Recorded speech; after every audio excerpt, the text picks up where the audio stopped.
I think the best way for me to get you ready for what you're about to hear from our next speaker, Toles, environmental advocate, community advocate, problem solver, thought leader. The last time I heard her speak, I was responsible for tweeting the event. I was working on social media here at Nature Forward.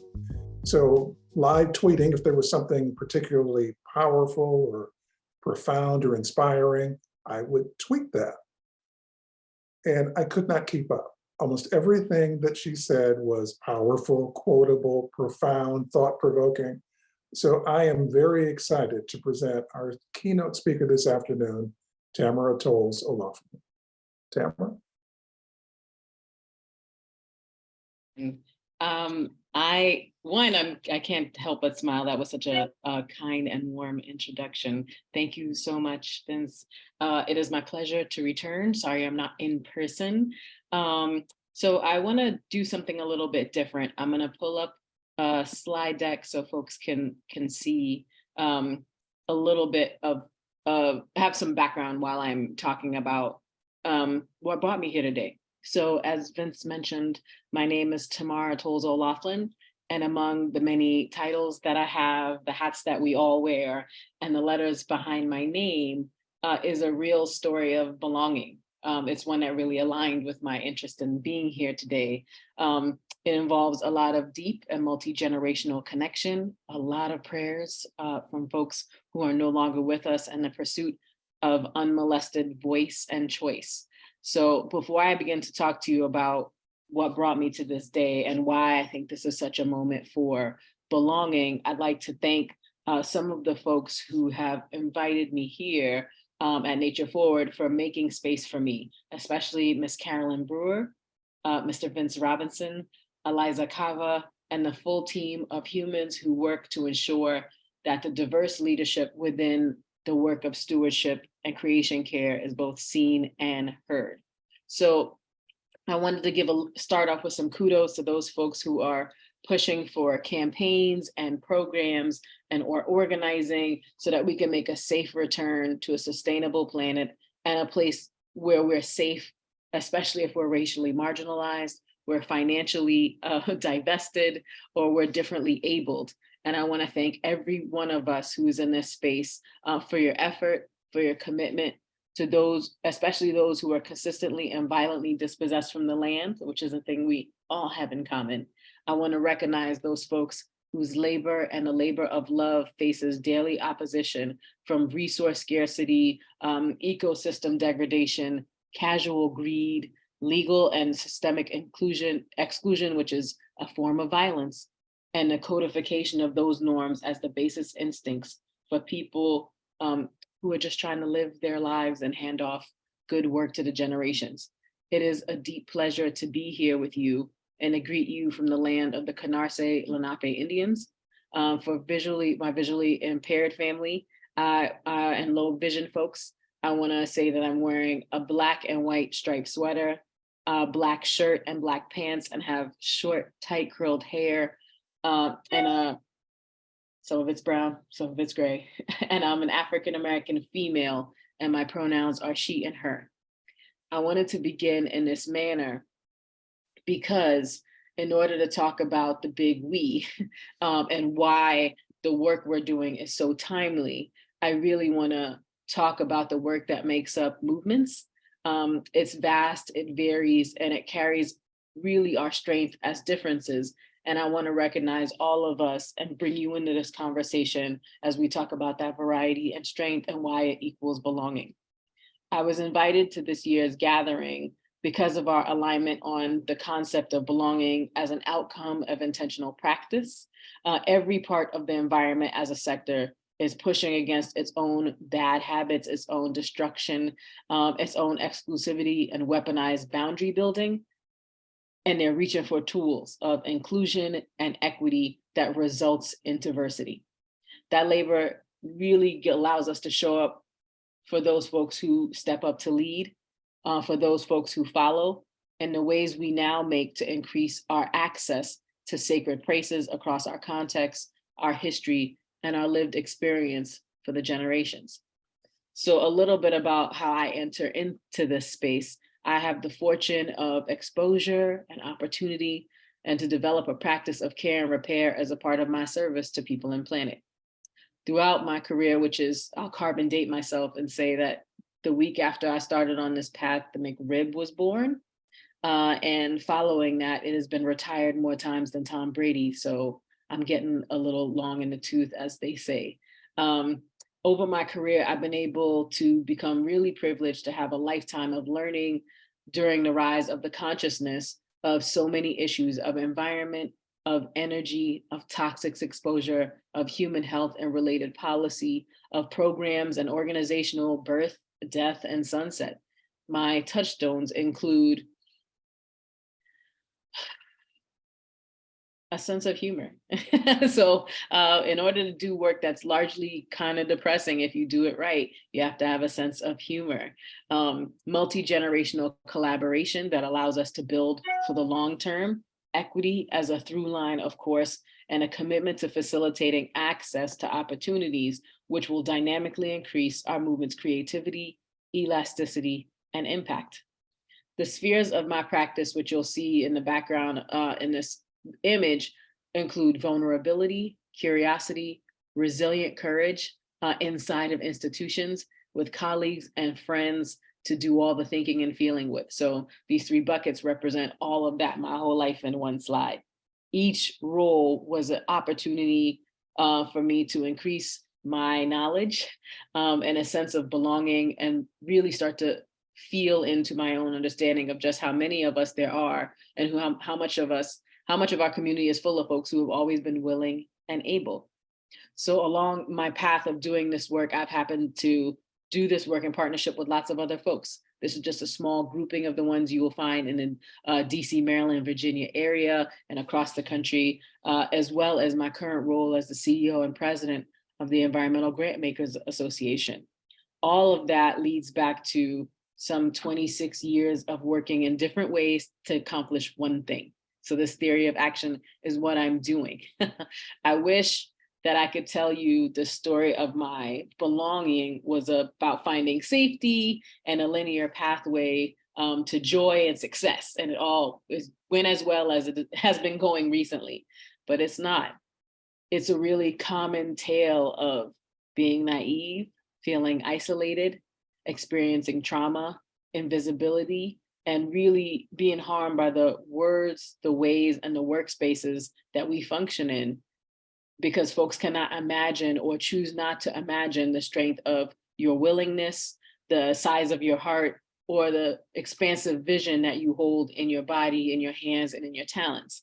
So I have a story that if that resonates with you, we're in the same line of work. And given that all of these talents are on the table in defense of our shared earth home, it is even more heartbreaking when that stuff isn't received and you feel like an other. As a result, my career, which is a thing to see, my career and my resume is pockmarked by common harms and assumptions, micro and macroaggressions, where I learned to flee for safety and to protect my heart and to grow my skills with just enough water and light to live, if barely. And none of it was by accident, but a part of a design of ecosystems, of organizations and networks that act like clubs and purposeful bureaucracies whose single service missions force the humanity of every one of us to go into hiding in plain sight.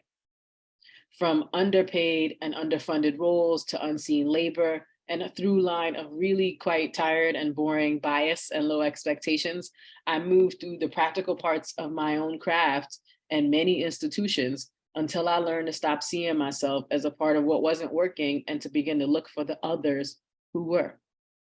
And for my sake, I've been lucky enough to find them. In the 90s and the 2000s, there was a lot of work that's been happening long before I got anywhere near this work. But in the 90s and the 2000s, the work of the environment really surged to meet the call for untainted air and unpolluted water and basic conditions of humanity for the charismatic megafauna, which are my favorite people, and the ways that we can impact our worldview with what we do and what we choose not to do.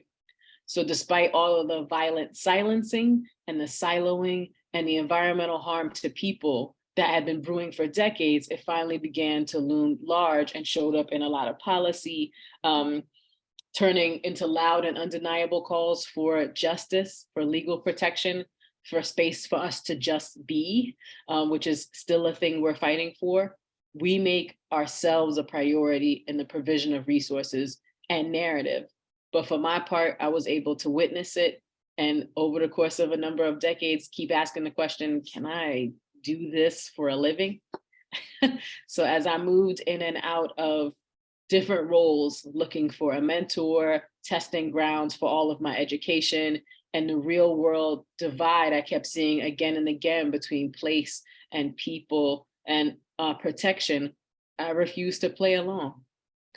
So I sought out thought partners and folks that I wanted to be like. And I found a lot of big greens who are full of wounded people developing narratives of martyrdom, of one against the world attitudes, and where I hope to find camaraderie and common cause. There was so much heartbreak in every direction. The crash of the economy in 2007 to 2009 really fed into the frenzy of fear, which stripped down the work of stewardship in favor of self-preservation, polished up and shine to keep the work white, and the invisible parts of the work Black and every shade of brown, unless we were needed to shed a single tear for other folks' entertainment or for meager resources. And again, I asked myself, is this what I want to do for a living? So as I tried to wrap my head around just how central the lie of white supremacy is to the myth of who is sacred and what is sacred, what needs protecting and by whom, it all totally unraveled everything I knew about tree hugging. So recognizing it led me to understand that, my gosh, it isn't just me. All things are not equal. It made me want to ask questions about why that was. So earlier in my career, I learned how the law defined race to make pathways for resources and money and services. And it hit me like lightning that the enabling conditions that for disparate access to everything in nature was enshrined in the law, like a game of keep away that swallows everything I know and everyone I know and everyone that has come before me. It's clear to me that the tools that are available, equity and inclusion had the best chance of breaking through norms and disrupting habits that traditional and the mass illusion of legalized separation, segregation, and apartheid caused us all, and a trauma it will take generations for us to work through. So equity became my watchword. And it dawned on me that our heroes, that's what they were after. Like, as much as we would love for them to have been fighting for justice, that is a multi-generational project that no one sees in their time. So recognizing that what they were after was equity, the dangerous thing they wanted, were they leveraged land demands for diversity and inclusion and dignity in order to get to justice, in order to get to equity. And so should I. In my navigation of those organizations and the spaces that I inhabited over 20 years of doing environmental work in a lot of places where people call for Earth Day every day, I found a thread of people in pockets who often looked like me, but more importantly, looked at me as an asset, a colleague, often a little sister, and then they gave me time to grow. And just like that, I got closer to becoming, closer to belonging, and closer to being myself. So the Green Leadership Trust, which was in one of my earlier slides, is one of those pockets where I felt safety because it was designed by the largely invisible and essential folks that are experiencing what we're experiencing. I learned there that Black and Indigenous and all people of color didn't disappear. They didn't go away after civil rights into some great beyond. They went to work where they asked questions, where they developed standards, where they matched the demands that we made in the streets for progress and liberation that led to the work from the inside out. I learned so much from the folks in that space that I could hardly maintain the joy in my heart from just feeling like a human, demanding my dignity. And in that spirit, it continued to foment what I'll call the first element of belonging, acceptance. I found in those spaces like the trust that I had elders and siblings and sponsors and spokespeople who would vouch for my intentions and my imagination. Just when I needed it, I had folks who would laugh at the absurdities, which are every day a part of our lives if you're a person of color in this work, who would cry with me and empathize when I felt hurt, who provided their own stories of being first, only, and different. They were there for like the regular, everyday denials of your capacity. They were there when I shared experiences of unexpected allyship in hard spaces. They showed up across gender and experience and education and stages of unlearning to demonstrate what I'll call the second element of belonging: encouragement. As I took more chances in my own voice, or as the kids would say, with my chest out, not out, but they would say, say it with your whole chest, demanding that race among the equities on the table had to be sequenced first in order to enable, above all else, justice. They stood with me and demonstrated the third element of belonging, which I will call grace. So recognizing that these are folks who have been there. Some of these bedrock protections that we have counted on have been moving since the early 60s, and before then, before there were protests, the folks who built this stuff are still here. So we're not alone, and it's another element of thinking through why we need belonging, because this timeline feels so far in the past, but really it's happening with us now. And are we in fact in a brand new day?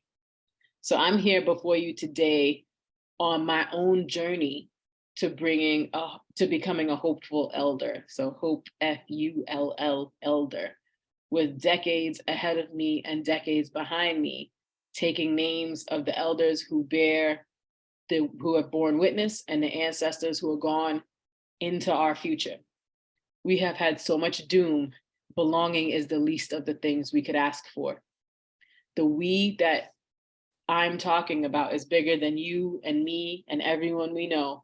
It's bigger than it's ever been, and it's overflowing with our voices, with our questions, with our experiments, and it shows up as us belonging because we made it so.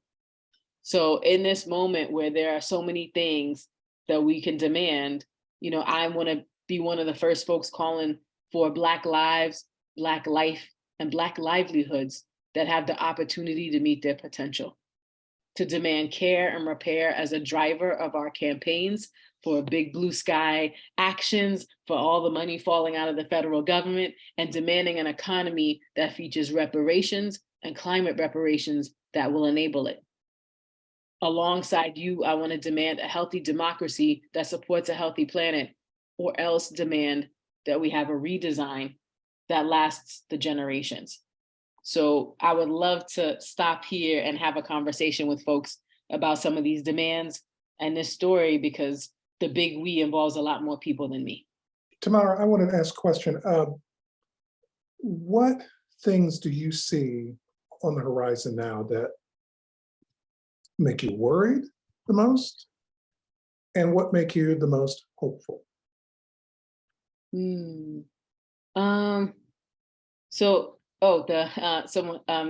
So what makes me feel pessimistic is going outside of my house, really. No, I think there are lots of reasons to feel overwhelmed, to feel flooded, like you're drowning, because we are in a time of choice. Like, I think our ancestors, because of the strictures and the power of white supremacy, were presented with so few choices that in order to push yourself through, there were not a lot of roads, and a lot of them are involved hurting yourself.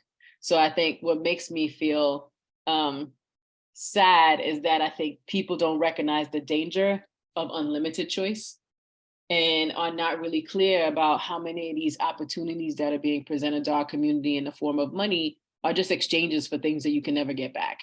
Like I worry about, I have friends who stay up, smart, earnest friends who stay up at night calculating every dollar that through these next set of policies will flow into our community. And I feel like I wish that money would give us enough of the people we lost, of the time we lost, of the ways that we're making without some of the brilliance that was extracted from our communities, and all we're going to get for it is some money. So that makes me feel sad. But what makes me feel optimistic is that every single day in the work, I meet people who I do not know, who are excited, who have dreams, who have expansive vision, who feel like they don't need permission to make experiments and try things. And those people are multi-generational. Like I have, 3 solid 70-year-old friends who are just getting started, and I have some friends who got recruited on social media 2 years ago and are looking for their first opportunity to connect with other environmentalists in real life. And so I think the vastness of that group, the fact that there's 4 generations of people in this work at the same time, gives me a lot of hope. And it makes me feel like, in the same way that when different opportunities came my way, an elder would reach out and say, now I know who's going to take the baton from me. I feel like as a middle-aged person, I get to be in the middle of the seesaw. So neither group looks that foreign. So it gives me a lot of hope. Tamara, can you share with us what it actually looks like to embed the idea of care and repair in our movements and our organizations? What does that look like to you? So I actually think this is a real set of demands. I think that we have designed the work in a way that's predicated on the lone wolf solving all the problems without any people. And that is not only tired and boring, it's deeply untrue and underlies how work actually happens. So I think workspaces are a great place to organize this conversation around care and repair, because by virtue of trading your life away for money, you spend a lot of your waking hours in these places. So I think practices that involve connecting with folks about more than just the mission, but the practice, and being able to show up and practice with questions, with concerns, with curiosity. I also think there are basic things like being able to give people the opportunity to have sabbaticals. Like there's things that people could get. And at Climate Critical Earth, we've been looking at the burnout rate for people of color. And it's so much higher, and the period of time is so much shorter, that even if your average environmental organization offers a sabbatical, it's not at an interval that would actually be meaningful for a person of color, because of all the blows they take, they leave before they would ever experience it. So just getting things like money that goes to staff and people who are working that is not considered professional development time, that people are not asked to rest for the sake of getting back to work and being at work, but are asked to have space for dreaming and visioning and thinking about their work differently and holding it with other folks who have a different view on the work, and having that stuff count too, not just the banner you hold or the campaign or the number of people you sign up to do X, Y, or Z. Tell us a little bit, if you would, about the goals and the thought behind the creation of Climate Critical Earth. What's the mission? So our mission is to fight for people who fight for the planet. And frankly, it means taking on the idea that the design of work did not have any of us in mind, that the pressure of climate catastrophe feels imminent and urgent, but the kind of care that it takes to be human, to create human scale campaigns for human scale impact, requires that there are enough people to hold work, that when we campaign or when we push for something, innate in our programming and design for that is rest space, staggering the work so that one unicorn isn't holding it, whether that unicorn is at the top or that unicorn is in the middle, or that unicorn came in yesterday and is really great with social media. The idea that you could be a one and done person across any level of work is deeply dehumanizing and is inherently extractive. And so the idea that we have to call the question on whether or not we have grown our ambition to match the scale of the work and what that does to people. Also, we just did a burnout survey, which will come out around Earth Day. And the scale of burnout is impressive in the worst kind of way. So even the people who are going in the direction we don't want to go in where we're working are also burnt out. Like it feels like we're in a moment where by 2030, 75% of boomers will leave the workplace. So if we have a massive drop off at the same time as the quiet quitting and all of these other hints that the working world isn't working for people, how exactly will we get to do any of these ambitious things? I actually feel like burnout might be more oppositional than even ExxonMobil, right? Like, and like, that's a big deal. They're evil every day, all day, all during the week. I don't care who asks me. But I feel like if I don't, Exxon isn't making my friends die at 51 from a workload that's too high. That's actually the fault of someone who agrees with them largely, it agrees with their staff person largely, and has given them too much work to do. So it feels like we need an advocacy organization that fights for us to have regular rest, to practice it like we practice all of our other skills, and to count that as the thing that makes our work possible. So how do we measure from two standpoints? If I'm the person who's feeling stressed and the toll is starting to get too high, how do I know before I blow up, how do I know that I'm getting to that stage? And then related to that, if I'm a supervisor or, in a role observing, what signs do I look for? So interestingly enough, burnout is so pervasive that there are no people that we surveyed that are not experiencing it. The range was very, very burned out and very, very, very burned out. So interestingly enough, everybody up and down the chain of hierarchy is experiencing burnout. We've had an unprecedented number of cataclysmic events happen, and we're not slated to have any fewer of them. So I do think that one of the things we offer at Climate Critical are spaces. So we have a practitioner space where if the thing that makes it harder for you to do your work is that it's in a very specific set of strictures, you don't have control over it, but there's a community that you might be staying at a place that's not safe to keep, you can bring that work along with you. We also have places where people just practice rest together. We take a couple of trips a year and people really process, what does it mean to care about how you work as much as who you work for? And what kinds of daily, weekly, community-based practices can you start to put into your life, and with a community of people who will support you at not working the 18th hour, at doing something fun. We recently came back from a retreat just about a month and a half ago, where we spent a day listening to music together and practicing rest. And that sparked a group of people who were like, well, I didn't know you like this kind of music too. And now they go to concerts together. And so I think that that is exactly as valuable as finding another way to do your work and squeeze it into another hour, as figuring out how to practice rest, because we've lost that muscle and we've lost seeing it as a value. So there, of the 4 spaces, there's community care, which is about our one-on-one health and developing communities of practice for rest. The other one is community core, where you can bring the work that you are so dedicated to, that you've been sacrificing your health, to start to think about what those folks might need to support you. The practitioner space, where there's projects and you just want to work on something with another person in the movement and not have to worry about what are the right hats you need to wear to do that. And then there's a global version of that. So we try to make space for people to show up in all the ways that we've been denied in the current design of work, which is more creatively, more carefully, and with more consideration that you might be a whole person. And I think, hearing that, I think that management and leadership, especially in a universe where the workplace is designed for oppression, creates these taxonomies of folks who are fighting with each other. And I think there are vulnerable people at every level. And I think there's nothing about the way that work is designed that doesn't pit workers against the people who directly support them, who are not generally the people who control the means of production.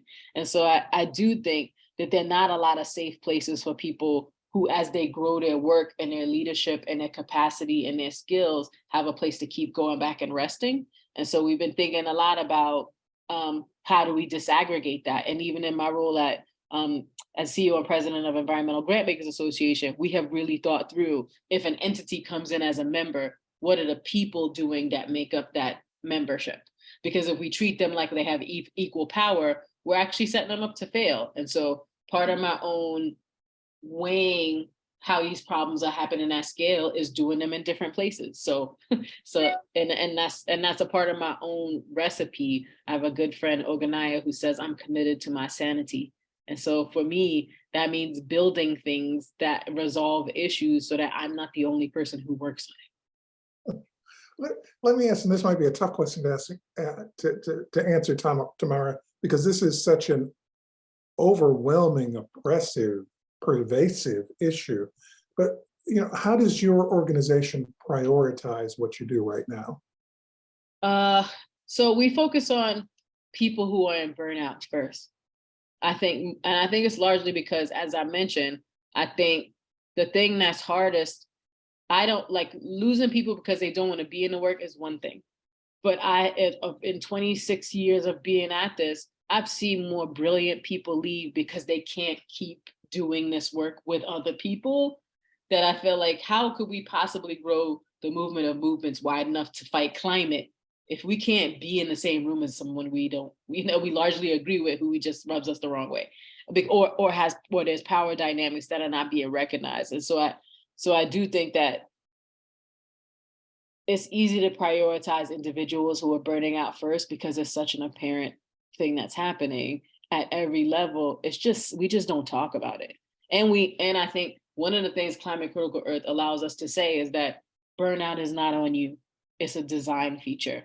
And we hope to amplify as we become more public that at the end of the day, it's a sign of systemic failure, not personal failure. I want to talk a little bit about money, because we've had a couple questions in the chat about this and the impact of money historically, how money has flowed and how it's affected organizations. Tell us a little bit about your thoughts on, where money has gone that has not helped the problem, and where should it go? So I think in the universe where people who want to fund change are funding it from their level of capacity, I think that there are historical problems with assuming. I think funding is not unlike trying to get a piece of legislation passed in your hometown. Like, for a long time, we didn't think we needed advocates who would go and talk to our local our local elected officials. We would think, oh, we're not saying anything and things are going fine. And that elected official thinks if something was going wrong, people would be in my office, so people must be fine with the status quo. And it took us a long time of losing really basic things that we fought for through these massive campaigns to realize that, oh, while you're not talking to your public servant, somebody else is. So like, we probably need to develop a muscle so that we're communicating. I think the same thing is true in this case, that like the only people talking to the folks who would make decisions around resources because they in general care about protecting people and planet have not been hearing from the ecosystem. And in fact, because of the massive size, scale, and scope of just a few actors who kept themselves together by being in community, they presented the work as though it was only happening from their point of view. And I think the beautiful thing about all of these ways we get to communicate, even though it's often like a vacuum of like lots of sad things and images you didn't expect to see, is also democratizing the conversation around who is doing work. And I think that has been a real revelation for folks who genuinely want to save a species or support a community or develop leadership capacity that comes from a bunch of different places, because philanthropy itself was only ever born as a check to things that weren't happening with the common dollar. Like, we all pay a lot of money for people who's supposed to be looking out for us. So so the fact that private money has shown up to do some of it is a sign that the basic thing we all pay into, the commons, are not working for us. Right, exactly. Another question from the chat, and this is appropriate to our theme, belonging. And they asked, what again are the three pieces to belonging? Sure. Engagement, acceptance, and grace. And I think as elements, I think the idea that you're willing to be open to another person and to take their version of life as it's happening for them. And then you make space for the parts that are inevitably going to be slightly different because our points of view are not the same. And so it feels like part of why I really relished this conversation was because I do think that, as trends come and go and people want to be Jedi warriors or they do not, I think it's important to flag that, especially in the work of environment, which is deeply racist and can be at the core of some of the worst parts of that, because it is about intentional personal ownership of the common, like the real commonwealth of which is our planet. Like, the idea that we could get to a place where we break down a system by just yelling the truth is like not real. So the idea that diversity could solve all of our problems is difficult, because it is only ever a thing that happens if we are inclusive, if we create equity and we move money and people to solve problems. So like, this is a formula, and rose up because at the time we needed to be able to help people who might be our allies understand what we're saying and where we're coming from. And so I think belonging is an important complementary way to think about it, because now that we've gotten some space, that space should be habitable, just like we want the planet to be habitable. And the way to convey that to folks who are like, well, I followed the formula, every part of the Jedi alphabet, I followed it, You're like, what happened? Well, if I don't feel like I actually belong here, and you're just doing your one step, two step, then that's what the problem is. So I think that this is an additional thing, not another place where we have to fight about what is either, what is or, because we're in a both and situation in everything that's happening on planet Earth. Tamara, we talk about, even with allies, sometimes you have difficult conversations. And I don't know that there's any magic way to make them not difficult, but what do you suggest in terms of the way we approach those difficult conversations? I think it's where grace comes in, because one thing that I am committed to is the idea that if we are able to do the work we want to do to make this planet habitable for options, some of those options include things we don't want. And so in order for us to be at peace with that, we have to recognize, I have to wake up every day knowing that everything that I can do that is better for the planet preserves the lives of people who deeply are disinvested in my happiness, my joy, or the safety of myself or anyone I care about. And so my goal is not to change those folks, it's to create a playing field whereby everyone who wants life has the opportunity to experience it. Everyone who wants to achieve health has the opportunity to modify enough things in their environment to make that possible for them, not to make it so that we're all singing from the same song sheet. Right. So when we talk about connection and collaboration, what are the first steps to making those happen? Discomfort, which thanks to the pandemic, we've been regressed a few years on any of that, largely because we've had to live in a silo for safety, right? And so I think just the act of being with other people is challenging. Trying to have a conversation with folks about what it is they really need after they've had a few years to talk about it, it's going to take not just listening, but active listening, not just being interested in the conversation, but walking away with some things you need to do. Like not just deciding that you don't want to harm people, but building a practice of harm reduction. There's a colleague of mine, Judith LeBlanc from the Native Organizers Alliance, who had said to me once that we're all just out here practicing our asses off. And sometimes what trying to figure out what I want to do next, or how I can build something with someone else, and what is the way that we bridge a divide where I might not be the right person to help do that. I think, well, we're all just practicing. So it doesn't need to be perfect. I have become concerned, and we've talked about this in previous panels today. Just at the same time as we're kind of leading an inclusion movement and hoping to see that advance, there's exactly the opposite happening in some quarters where they don't want inclusion. They don't want difficult conversations. And I mean, they are literally outlawing those elements of history that would cause difficult conversations. How do we navigate through that? Well, some of it, I think, involves us recognizing that those impulses come from fear. When a few roles ago, when I left a job that I loved very much, I said one of the reasons I was leaving was because I was concerned that we are building too many things out of fear. And that it's time to start building some things out of love, because you only end up where you start. And so I think there are folks who are fighting against a habitable planet, who are pushing for the status quo. They're not doing that for any other reason than that they're afraid of what's next.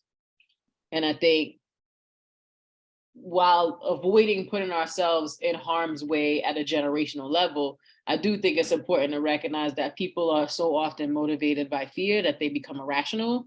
And the only way we've ever broken that is by continuing to offer an example where we can practice our way through that, where we give people space to be human. Even the idea of burnout, I'm under no illusions that people who will come into climate critical Earth space and say, I'm burned out, could be way past that. And so we've been thinking a lot about, like, what are the lines between therapeutic care and community care and support and modeling and building practices together? And how do we help people move in and out of those spaces? Because I learned from environmental health a long time ago that health is a thing you can achieve at some point. It's not a static condition. And so in that same way, if people have ideas that sound like madness or sound like mania, we have to wonder, where is that coming from? I was in a conversation with some folks about how we need to really build better relationships with our rural family. And someone said, rural family? I was like, well, we built all the city that exists out of the country. So maybe you don't have any rural families, but I do, like, and I can't like given that bricks and all of these things, these are all things we've made out of a thing that already existed. Some of it is seeing our humanity in other people, trying to help them find some dignity and working with them. Like there's just an old organizing tactic where people sit with folks, just witnessing what it is people are concerned about. The folks in East Palestine will need 30 years of health support minimum to get through what they experienced in one day, not to mention what was already happening there. But the other thing they're going to need is people who witness how all of this impacts them. The folks in Buffalo who experienced another horrific, organized, hate-filled spite of violence, they asked for culturally relevant psychological support. When people say, what do you need? They're like, please don't bring us another piece of fried whatever.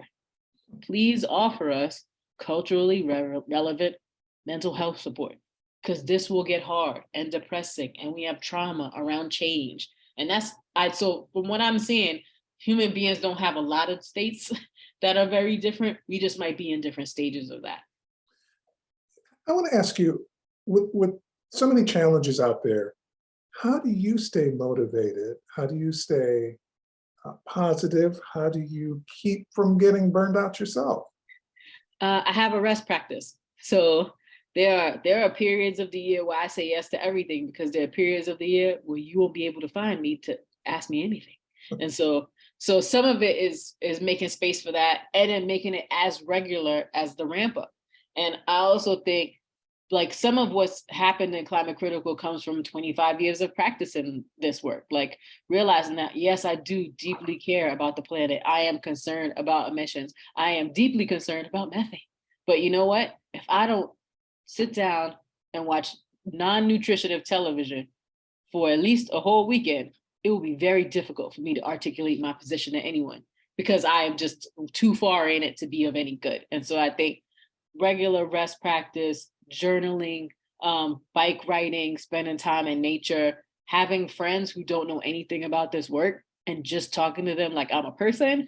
Like, I think some of what we're experimenting with are the things that have kept us sane. So the we at Climate Critical Earth are just a bunch of Black women who've been in this work, who have too many mentees, and who want to grow the space so that the we gets bigger and the load gets spread.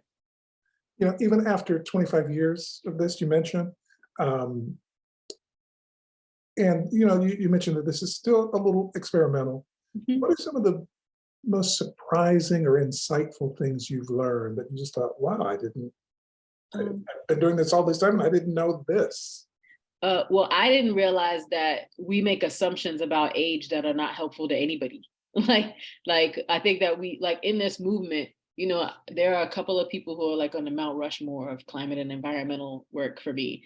And then, I talk with them and I realize, oh, you're just a girl who got old. This is great. I think some of that imagining that people are in some rare air where they don't experience things and not interacting with them as humans, it's been really exciting to find out that, my 3 70-year-old climate friends, like, once had a fight because one of them was dating the other one. I'm like, well, that's information. You were a human at some point, but you still are, So I think constantly being confronted with the humanity of my heroes, it helps me reckon with my own humanity. And it means I get to have an ally right now when we both need one. And so I also think that we have just let too many things become a solo project.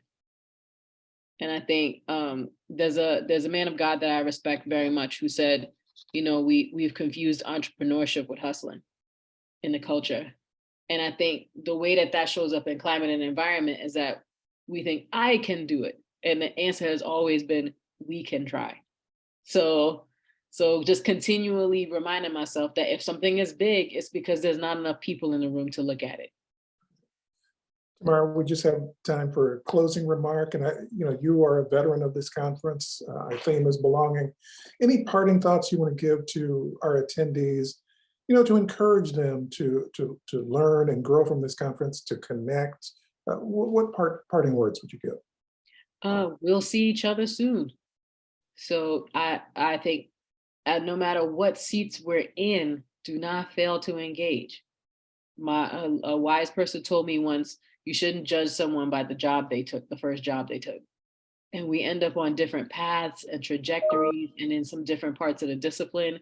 And that can really make people feel like you believe this and I believe that. And if we fail to engage, we miss the opportunity for allyship. And I think we're only going to win if we all belong in the future.